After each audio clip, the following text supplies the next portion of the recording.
Hello and welcome to the P-Pod. Welcome everyone. Teri Angel here with Dr. Ruth Anderson. Welcome to the P-Pod. Thank you. I should say welcome back. Welcome back. Welcome home. Yes, exactly. That's what it feels like, is coming home. And we're always looking at discussing things that have to do with our inner peace, our joy in life, whatever we can talk about that uplifts us and helps us take that deeper dive into our spiritual self. So today is no different. We are going to be discussing abundance, which we started that discussion the last time you were on, and we're going to talk about it some more today. The first thing I want to do is share a little video clip of the reading I did from the book Midnight Calls and Dawn Arises. And I want to thank Sherry Myers of Sheridan Productions, who put this together for me. And it is about abundance. So we'll start with that and then see where the discussion ends up. If my mouse will cooperate.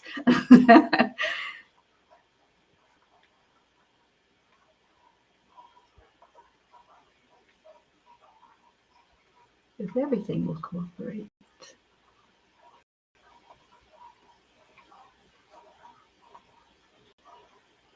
Okay.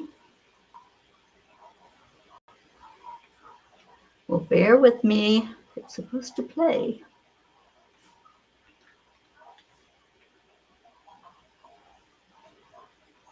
There's the play button. As you look around, search your heart to see how you feel about your abundance. Do you have shoes to put on your feet as you walk? There are some who do not. Do you have food in your refrigerator or on your shelves? Again, there are those who do not. Abundance, dear ones, comes down to perception. It requires you to examine how you think of your Creator. Do you see a loving, caring, benevolent being who meets your every need, or one who withholds the necessities of life and punishes those who do not understand their abundance? Do you believe you are worthy to have your needs met and blessed to have your heart's desire? If your idea of abundance is constantly having more and better, then you will never understand your blessings. Finding gratitude and contentment with what you do have opens the door so you can see clearly that you are not separate from your Creator. Thus, it is your birthright to have every need and wish fulfilled. Do you see, dear ones, that your abundance is on the inside? It has nothing to do with having worldly possessions, but everything to do with your knowingness of your worthiness. You believe that if you have things, you will be content. Thus you strive to have more, and then find you are still not content. Be filled with joy and happiness on the inside first, and then what comes to you will add to your happiness. That is the measure of true abundance. When you can see yourself as one with your Creator, you will then see yourself as truly abundant. This is Teri Angel, author of Midnight Calls and Dawn Arises. Visit angelspeakers.com to purchase your copy.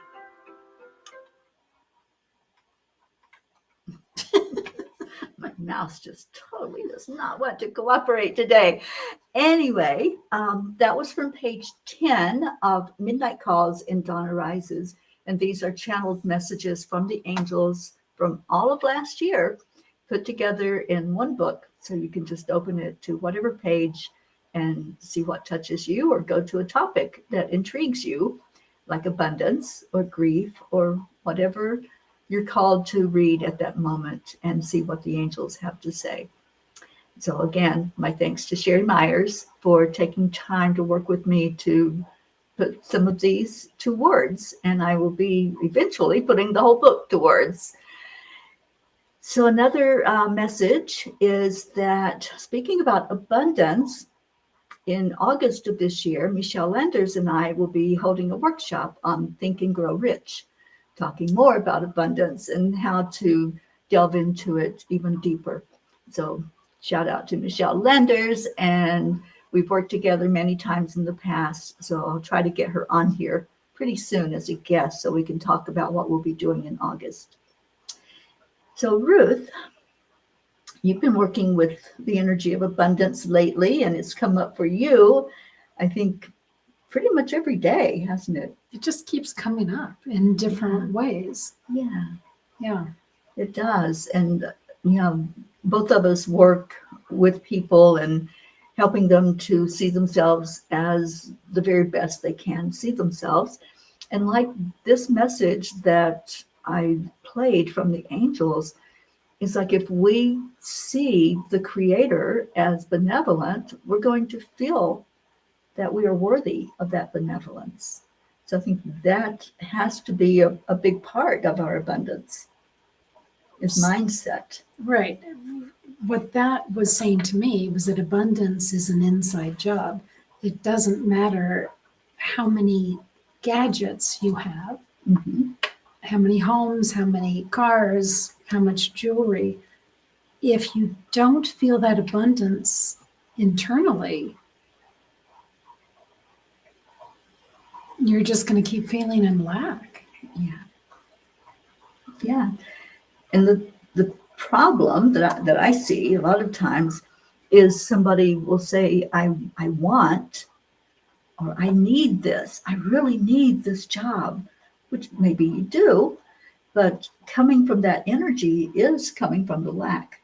It's saying to the universe, to God, to other people, I don't have, I'm missing something. And I think that's a big, big part of feeling our worthiness, is not feeling that we're missing something, to know that we have everything that we possibly need given to us. It was interesting. Teri and I had been spending time up in the mountains with another friend, and the angels were pretty clear that there was an activity they wanted us to work on, which was working on the journal for midnight calls and dawn arises. And we were sitting at dinner, and I heard the angels say to use part of the transformation game. And if you've never played the transformation game, it's a great experience. One of the things it does have is little cards with angels, many, many, many different angels. Right. And they told us to use that pack, and Teri was supposed to choose 5 angels, and I was supposed to choose 5 angels, and that would help us in our work on creating this journal. And so we went back to the hotel rooms and got settled in, and we pulled out the angel cards, and we set the intention that whichever angel cards we chose would be beneficial. And do you have them? Do you have them in your head? No, but I can I find them. I think I've got a picture of it. It was fascinating because we really had no idea where it was going, how it was going to work. And let me see if I can find it. Here it is. Okay, so the angels that we chose were, where are they? Here. No, it was the guiding principles. Right? Yeah, these are the principles. These are the angels that are working with us. Well, that's the divinity that's working with us. But the cards that we chose, the angel cards that we chose, were balance, trust, forgiveness, grace, authenticity, openness, risk, obedience, and peace. And I think that's all of them. Enthusiasm. And then Teri had gone through Midnight Calls and Dawn Arises, and she had worked with AI to figure out what topics were coming up a lot. And there were 10 of them. Well, one of them was abundance.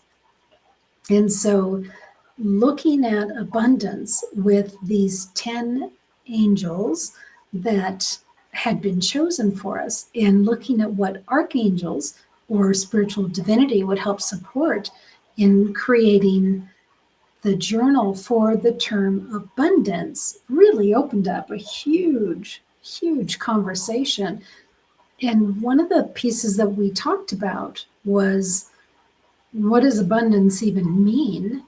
And, we keep wanting, but when is enough? And to look at the many ways in which you are abundant, as Teri said in her reading, if you've got food in your refrigerator, do you really need a full pantry like my mother always used to have? She was a Depression era baby, and we had a full pantry, including canned chickens and stuff that we would never, Right. I would never buy. Completely full pantry. Yeah. And was that really necessary?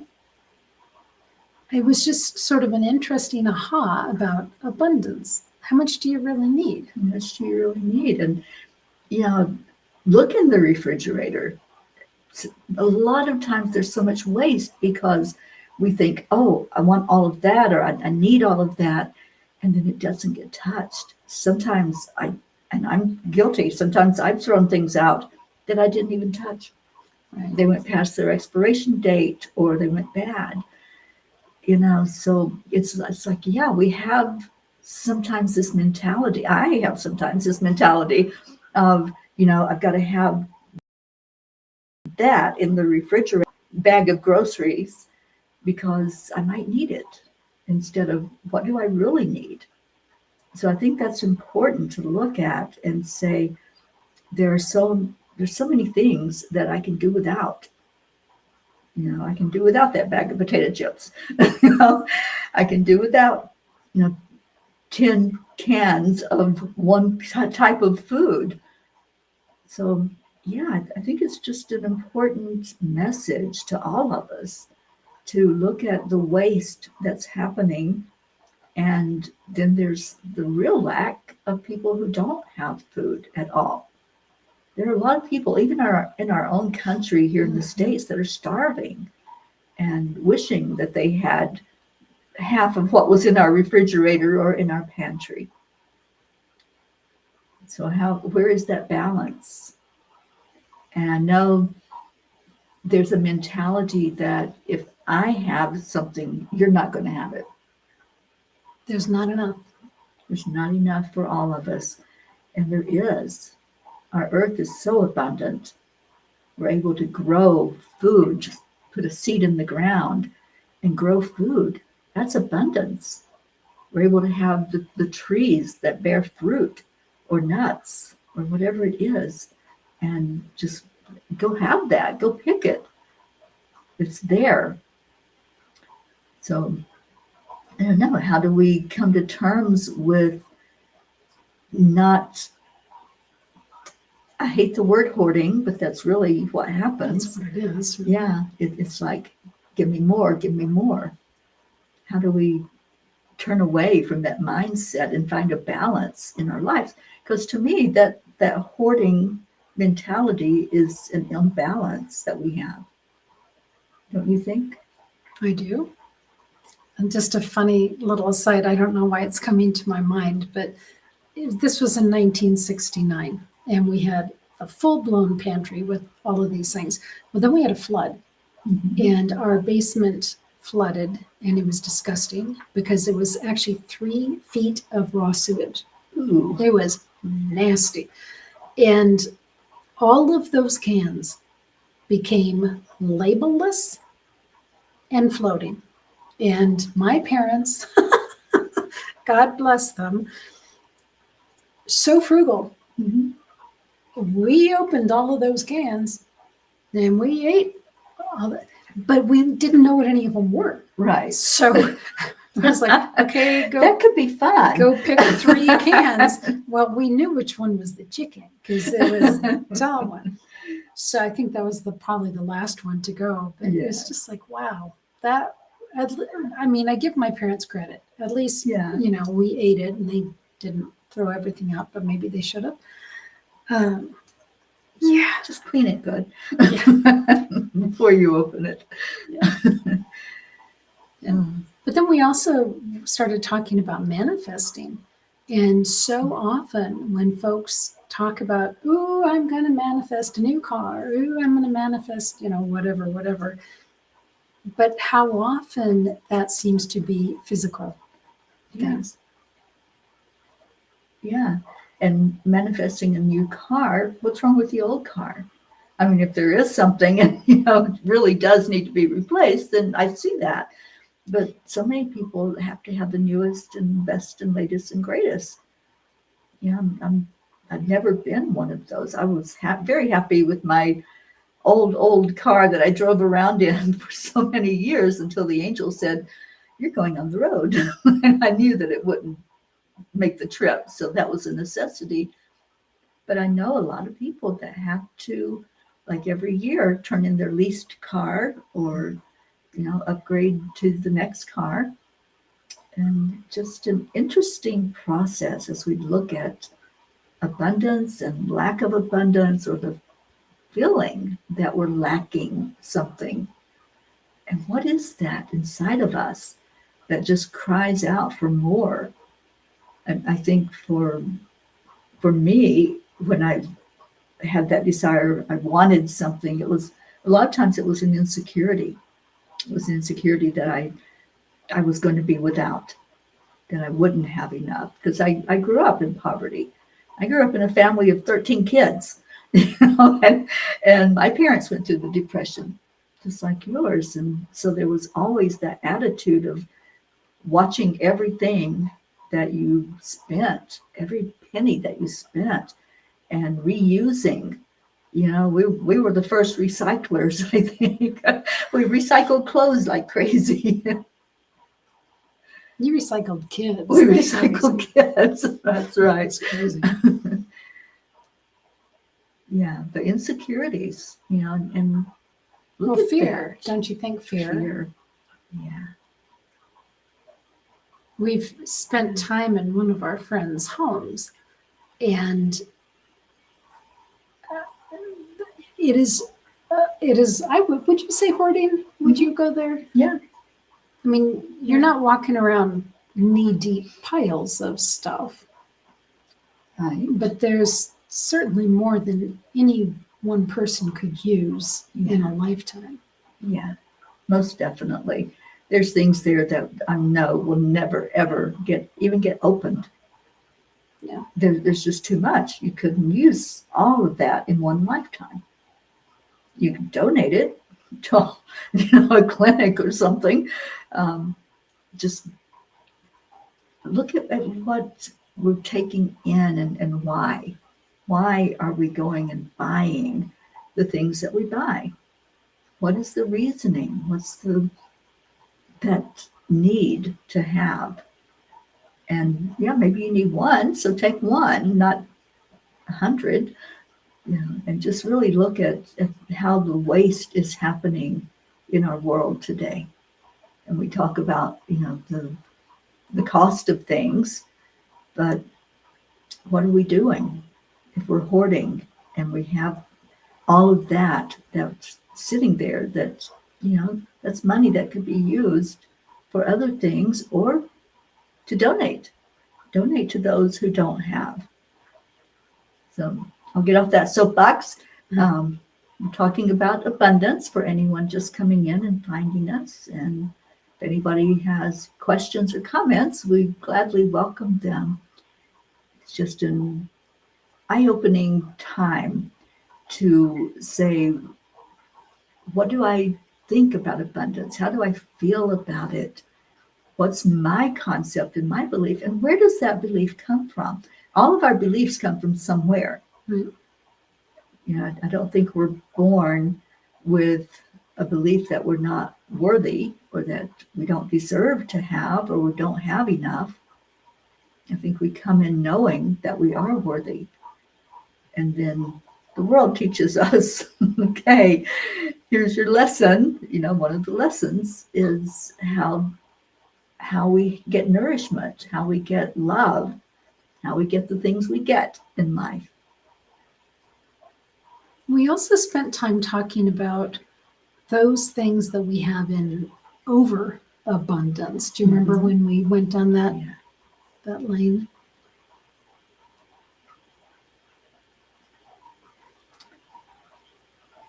Yep. And, you know, abundance, it's not just about money, it's not just about things, even. It can be an abundance of friends. You know, if you're somebody that you just have to be surrounded by people all the time, there is nothing wrong with that. And absolutely, we're not judging anyone with any of these comments that, or this discussion that we're having. We're just asking you to take a look at your own life and the patterns and the habits that we get into.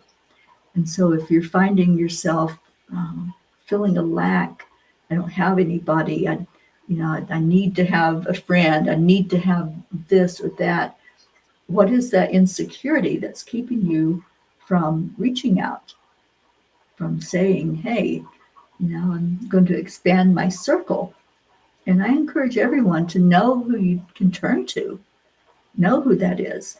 And have an abundance. Have more than one person, you know, that you can reach out to if you're having a bad day or if something goes wrong and you're just asking somebody to hold your hand.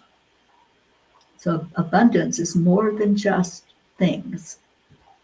So we want you to look at that as well. And hello to Robin. I see you there. Thank you for coming in. Robin's a blessing in my life. She is one of our P's that are so beautiful and share so much love with each other. So I can say I have an abundance of peace. You do. You have an abundance of people that love you, that's for sure. Yeah, and that's a good feeling, you know, but what is your comfort zone? You may only have one or two people that you hold close to your vest. So you have to be comfortable with how you're living your life and don't compare. There is no comparison. So one person might have a group of people that they can call on any of them, and another one may have just one person or two people. So abundance then is how you define it. It's a state of mind, really. Yeah.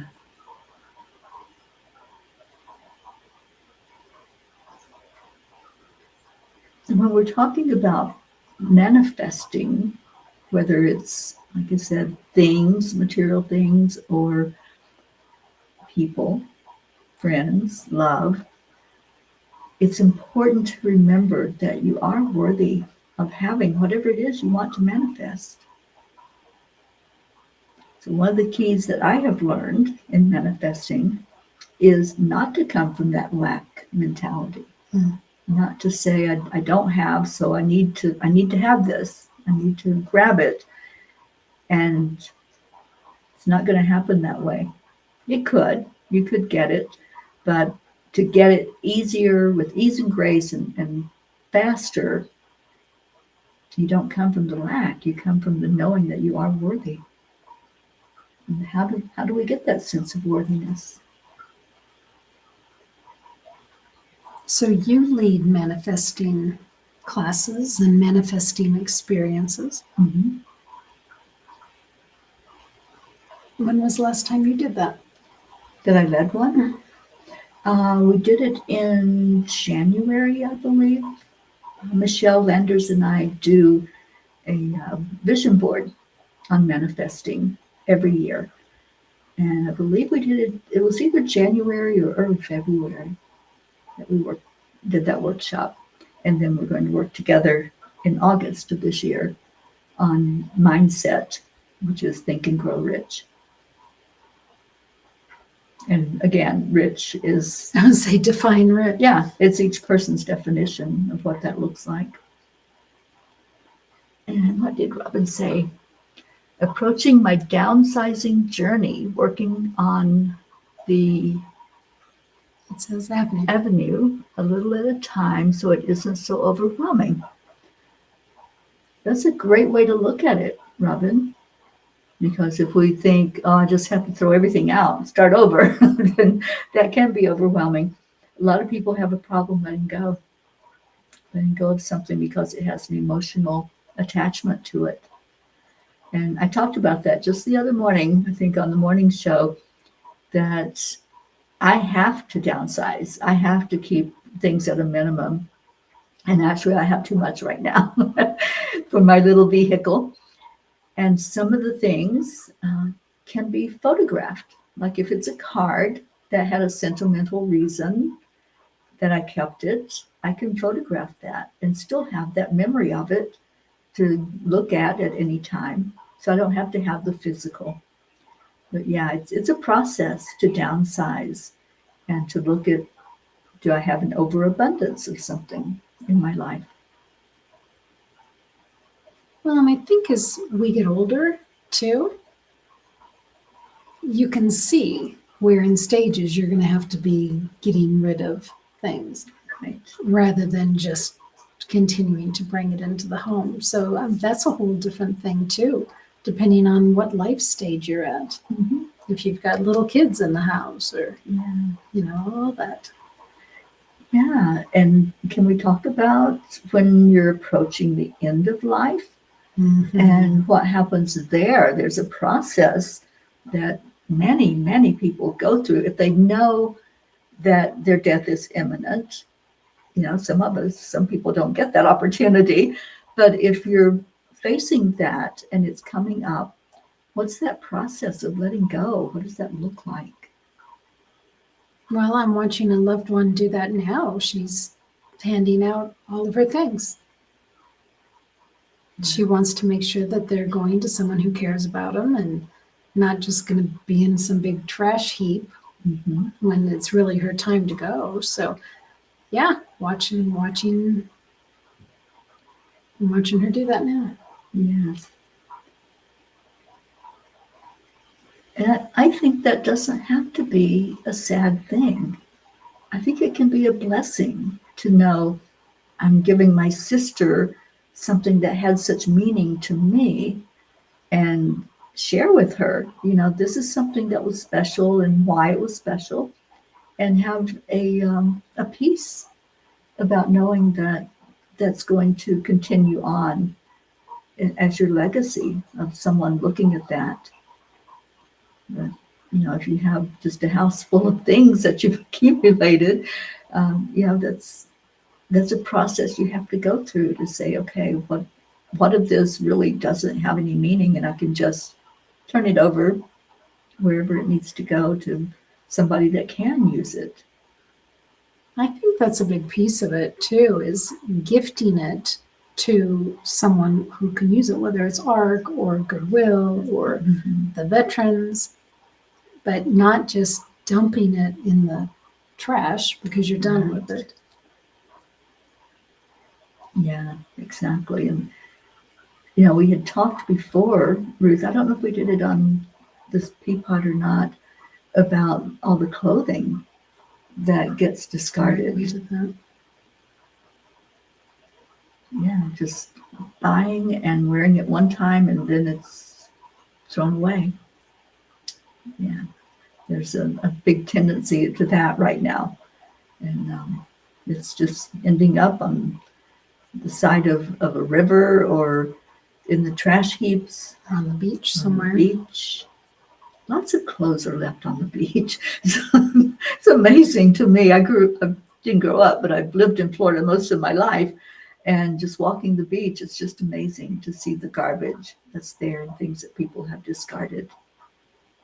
Yeah, I have a dear friend that collects things on the beach and turns them into works of art.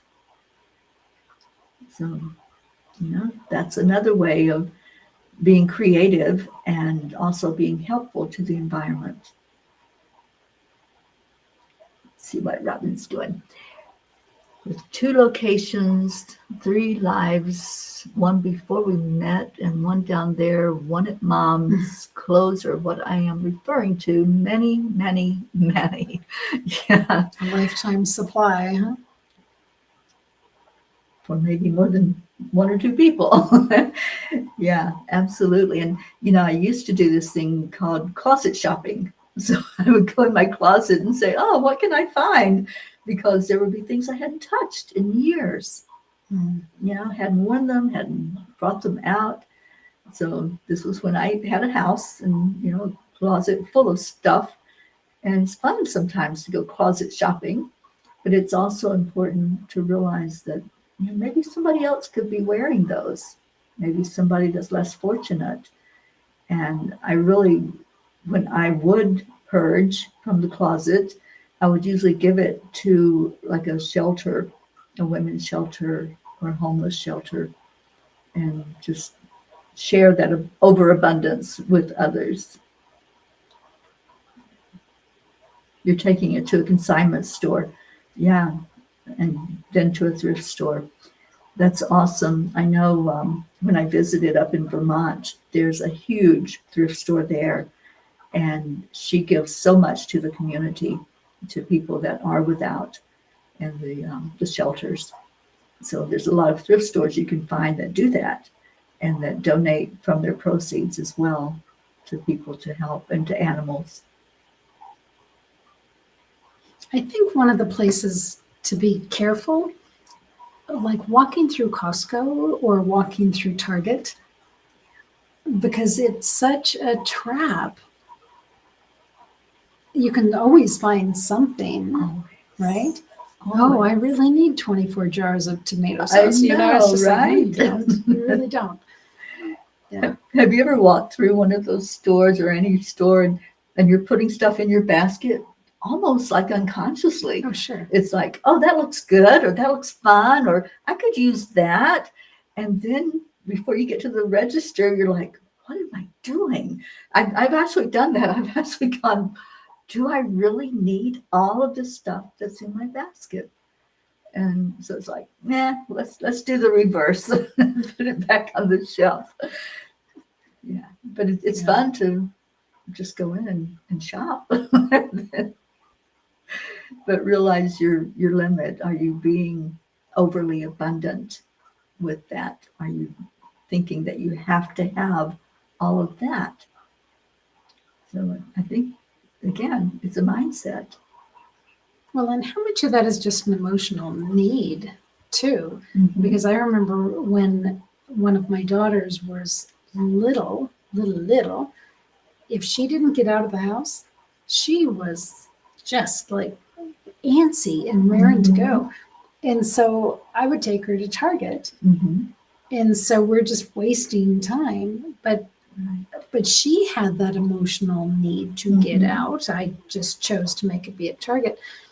But I know for me, if I'm having a sort of a slum, just kind of down in the dumps day, easiest place to pick yourself up is at a thrift store or at Target for me, right? Which is not good, because then you're using that to emotionally, salve, give us emotional salve of spending money. And I don't know that it's actually the spending of the money or just seeing the pretty things and thinking, oh, I could have that. Or there's a term for it.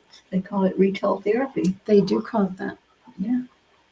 And I've done it. Yeah. I've done retail therapy, especially if I had anger. I've noticed, and I don't know why, that would be associated with it. Mine was anger. Mine was sadness for some reason. I'm just going to go and I'm going to buy something new for myself.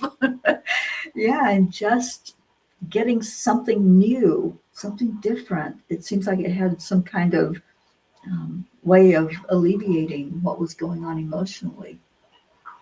I'm sure that they spend a lot of money trying to figure all of those things out, how to best rope people in and meet their emotional needs. Yeah. I mean, don't you think about Costco and who their buyer is? Mhm. Yeah, think about that, Yeah. because theirs is always big, right? A At lot of Costco, it. it's bulk. So people, and so many people shop Costco. I've been amazed every time I've been in one. I don't have a Costco membership, but I have been in them. And just looking at the not millions in one store, but looking at all of the abundance of people that are there and their baskets just being filled to the brim in bulk. Right. So interesting. Yeah, it's definitely a psychological phenomena.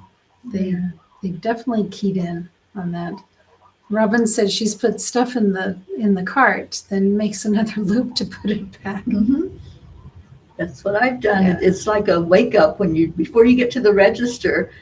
And, I work on a very limited budget. So sometimes I'll look at my basket and I'm going, oh, this isn't going to work. Let's see what I picked up that I really don't need. And yeah, so it's an awareness too of what am I doing? And we can reach that state before we get to the cash register. So yeah, Robin, I'm glad we've had similar experiences with that. Yeah, what am I doing? What am I thinking? That's one of Karen Palmer's acronyms, to just stop yourself and what am I thinking? And look at, is this something that is necessary or that I just don't feel like I can live without? And I want to keep that. So yeah, it's all a process. It's all just perspective, I think. Well, what I've learned is that by having stuff spread out through the house, I don't know how much I have. So we just moved into a new home. And so when I compiled all of the boxes of Kleenex and all of the paper towels and all of the toilet paper, I was shocked. But since it was spread out throughout the house, I didn't know how much I had. So now I have it basically all in one place for the storage. I don't need to go shopping for that for some time. But you can take it off your list. I can. Or just like, Windex or, some of those things. Mhm. So I think it's important to try to keep it clumped together so you can actually see how much you have. Yeah. And that's the beauty of making a shopping list too. True. And especially if you have an ongoing one, like when you run out of something, put it on the shopping list instead of just, oh, I don't know if I have any more toilet paper at home. So you grab a bag of it. Yeah. Good point, Ruth. And Robin is saying that some stores have been known to play subliminal music to encourage buying. Mm-hmm. Yes. And we won't even go down that rabbit hole of what the advertisements do on TVs. We've known for years that they place those subliminal messages in there to go buy, to go have. You have to have this. You really want this. And it's a real thing. It really does happen. Well, in the grocery stores, I was reading about this the other day, and we all know the important stuff is on the outsides, right? Yeah. The dairy, the vegetables, the meat on the outsides, and everything in between is, you don't really need most of that stuff. Mm-hmm.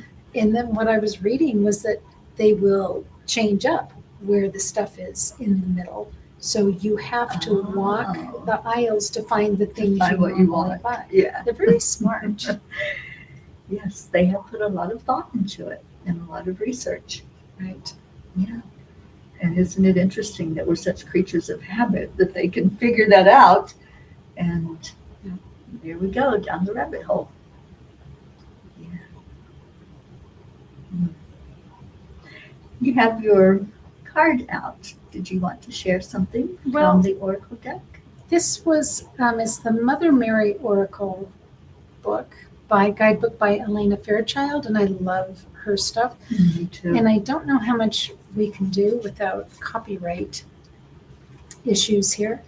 But this particular one that I pulled was Our Lady of the Abundant Garden. And one of the things that she talks about is that it's habit that keeps us in lack. or uncertain. And she's saying if you really take stock of what you have, rather than thinking, oh, I'm at Target, I need to buy toilet paper because I always buy toilet paper when I'm at Target. When we step out of the habit and really assess what we have, not just things, but also emotional, Right. spiritual gifts, all of that stuff, then we can really understand our abundance. So that's what I was wanting to share with that.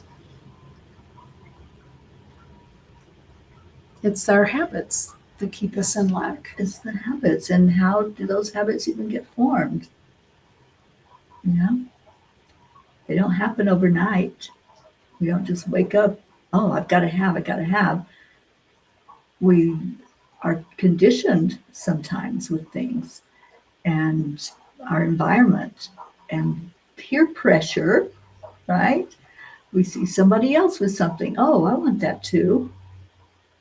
So we develop the habit of people pleasing or trying to fit in with others, and just over time it just becomes a habit to do that. But any habit can be broken.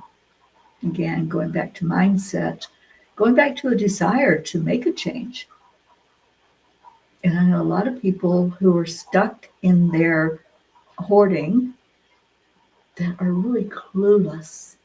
I believe they're really clueless as to that. And it is a disease.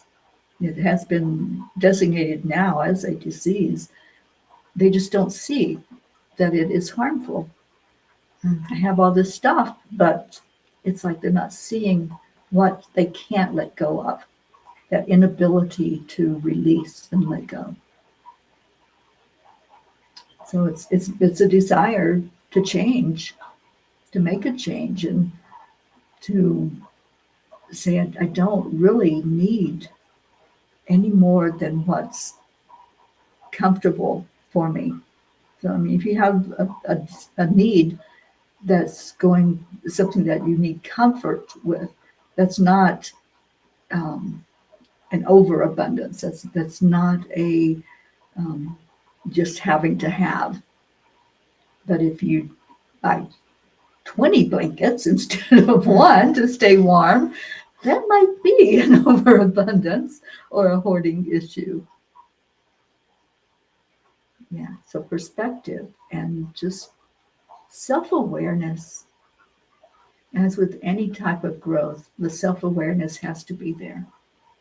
Well, and I think an easy way to get to that is ask yourself what triggers you, because the triggers will show you every time what you're holding on to and why you're holding on to it. And I love musical theater. I love Fiddler on the Roof. But there's that one scene when they're leaving Anatevka, and I'm getting goosebumps. Everybody's got one suitcase. As a family, you might have a cart that your donkey's pulling, but you got one suitcase. And I have often thought, what would I put in my one suitcase? And why do I have all of this other stuff when really one suitcase? Yeah, it's definitely an interesting journey. When I started out, I had so much to get rid of, and I really didn't have all that much because I had already downsized a few times. But when I knew that I was going to be leaving and it was just me and a vehicle, I'm like, oh, okay. And a few days before I was even heading out of the apartment, I'm like, angels, help, because how do I decide what goes and what I can take with me? So they had to really help me make that choice of what went in my suitcase, what was going to be packed in the car. And there were things that I honestly did not want to let go of. They had emotional value. And so I started farming out some things like pieces of art or my angel collection, things that had been gifted to me. And so those things they were put in safe hands, and it was like, okay, I don't know when I'll be back to get them, but they're with you right now, and I'm sure they'll be in good hands. So it is a matter of discerning, just looking at what do I need to take along with me. What's in your one suitcase? That's a really good question, a good reflective question that you can ask yourself. If it had to come down to that, what would that be? Maybe it's a picture of the family, for sure. Or, just things that you don't want to relinquish and you want to be able to look at again. Well, the real test is when you're preparing somebody to help them move to like a memory care or a nursing home, and you're going, oh, golly. You've had to do that. Several times. Mm-hmm. Yep. Yeah, that's a tough one. And then all those things mean nothing. Right. Nothing. Right. Yeah. Yeah. You can hope that there will be a memory when they look at them. Right. Yeah, that's a tough one. I think that needs to be a whole show by itself on dementia and the emotional effect of the loved ones, watching somebody go through that. Yeah.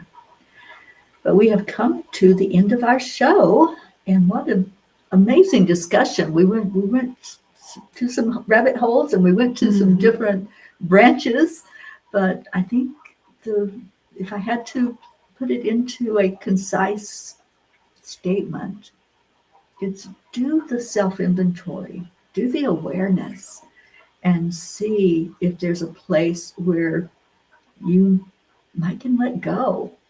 Letting go. Sometimes it's hard, but then see what is it that I need and why? Why do I need to have that? Or why do I want to have that? And what's happening in your world? And are you being in an insecure state when you're asking for something? If you're asking for it and there's a purpose to the asking, then look at that as opposed to, am I just asking because I just want to amass all this stuff? And all that stuff is not going to make you happy. So the happiness has to come first, and then asking for the abundance. That's the process. So we'll be talking more about abundance. And as I said, I'll try to grab Michelle Landers to come on with us. And maybe Ruth, you can join in with that discussion again. And let's talk more about abundance and awareness, self-awareness. And I encourage you all to get the book if you haven't yet. It's in print form, which is a pretty thick book. And it's also on Kindle. So there's lots and lots of goodies in there and lots of information on abundance. And Ruth had mentioned earlier, we're working on a workbook to go along with this. And abundance is one of those topics that you'll be able to spend some time doing more self-reflection and a deeper dive into. So thank you to all who will consider doing that. And I just want to share with everyone, Dr. Ruth Anderson and Enlightened World Network, and would you share how they can get in touch with you? So you can always go to Messenger on Facebook, Dr. Ruth Anderson, or you can go to www.enlightenedworld.online, and that's EWN's website. So you can reach out there as well. And I encourage you to do so. Ruth is an amazing, amazing healer and confidant, and will always be there to lift you up, as does EWN every day. There's meditations, there's informative programs and inspirational programs. And we do stream on Enlightened World Network when we do the podcast. So perhaps that's where you're watching right now. And if so, thank you. Thank you, everyone, for tuning in. I'll see you again next week, I think. There's 1 week this month that I'm going to be on someone's podcast, and it's at the same time that the P-Pod would be, but I'll let you know ahead of time. if there's not going to be one. Thank you for being here. So many blessings to all of you. Ruth, any last words about abundance or anything that you want to share? Just how blessed we are. One of the things that this book does share with us is that when we love Divine Mother, she will help make sure that we are truly abundant in every area. So just beautiful words. Yeah, and that brings up the important point too of, find that guidance. Find a guide that you can ask questions, whether it's an oracle deck or a teacher, a mentor, and ask questions. That's what the oracles are all about. You ask a question and you get an answer.